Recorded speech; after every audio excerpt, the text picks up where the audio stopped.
When you wonder what the future holds for them, you only hope that they will not fall in harm's way. You would guide them to do what is right, to be better people, and to always be responsible.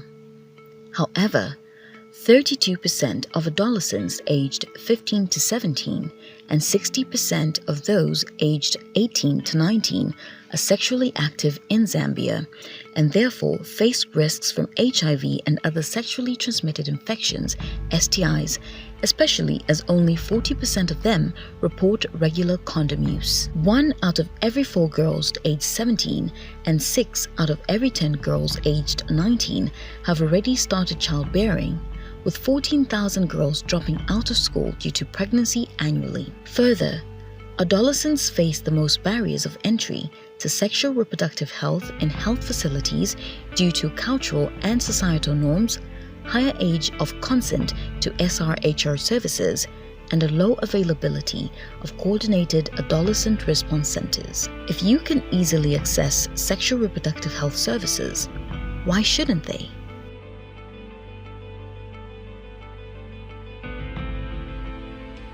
We record a lot of teenage pregnancies or school dropouts due to pregnancies in schools. And so if young people know that the only way they can protect themselves from HIV is to abstain or to use a condom, and if they use these 2 methods, they are well assured that they will not even get a pregnancy if it's the girls at the end of the day. Zambia's future will only be secure when we guarantee full enjoyment of healthy lives of today's youth.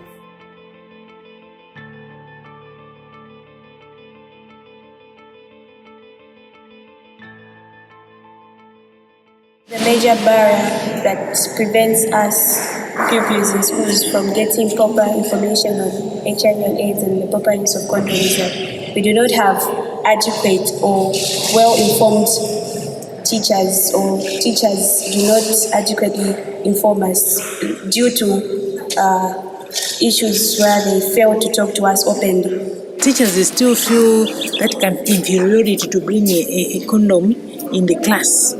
I remember at one time I brought the condoms. I even still have the female and the male, but none of them have come to get those things so that they can explain to the children. And yet I've explained what the children underground, what I hear the children are saying. But it's still more, the teachers cannot come in reality to show it, this is what it is. But it's high time the teachers came out of that cocoon and just made the reality be a reality to the children. So that as they go even to their parents, as they go back home, they should know that this is where we are now. As youths, we are very shy to access information on sexual education. It is because we feel as if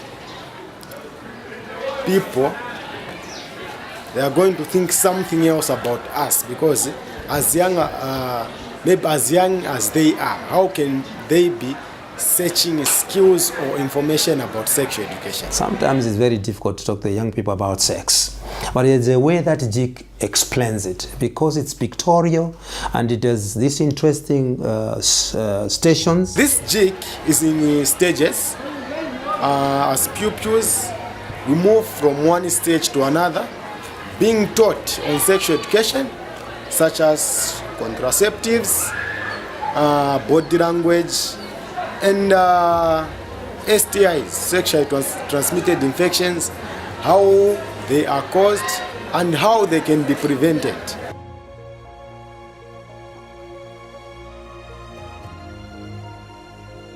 There are 2 main advantages of the JIC. The first one, I can say that, according to me, I can say that the JIC helps us to prevent unwanted pregnancies in such a way that we are taught how to use a condom, how to use those contraceptives, and when we are told how to use the condom and how to use those contraceptives, we prevent unwanted pregnancy. When we talk about HIV and AIDS, we are given full information on how this HIV and AIDS comes about, how it can be prevented, and how we can treat those people with HIV and AIDS. The jig helps us in letting us know the importance of contraceptives and methods of preventing pregnancies and sexually transmitted infections such as HIV and gonorrhea, so forth and so on. And it also helps us in knowing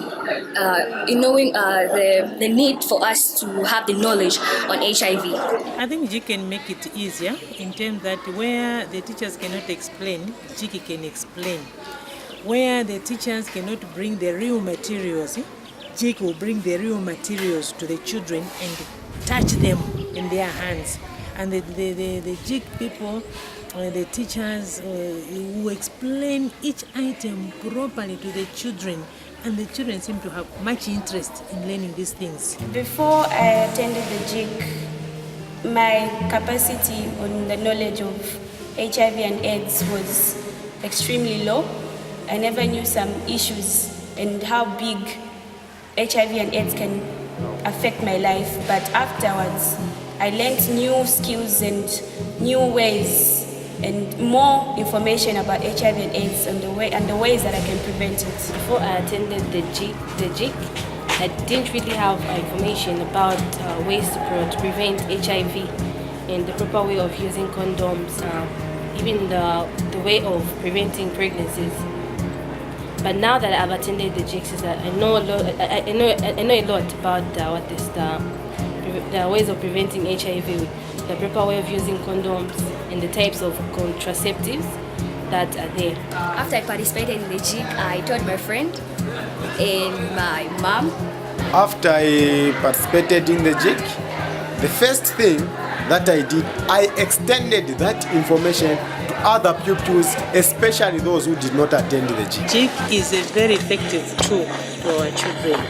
It is very effective in terms that there's that interaction with the children, that the children are not afraid when when they're explaining and they're doing whatever they are doing. The children are free and they're able to feel it with themselves that there's this thing that I need to learn. Unlike with the teachers, whereby the time is limited, maybe 40 minutes, the teacher wants to finish this and do the marking. But with GT, this program, it's very effective, because then they come with the actual materials, and children are able to see, touch them, feel them, even if they are laughing, but they are able to learn, to get something out of it. And like when the teacher is teaching it, I would recommend the jig to other pupils because the information is very relevant in such a way that those other pupils need it as we need it. I would recommend the jigs to other people because I've really learned a lot. I've learned a lot, so I would love that other pupils out there, other teenagers, would learn what I've learned. I would recommend the jig to other pupils because it informs adequately on matters relating to HIV and AIDS and other issues relating to health.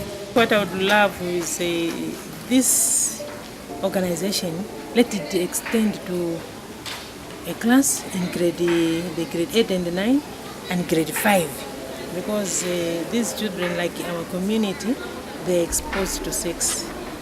They are big.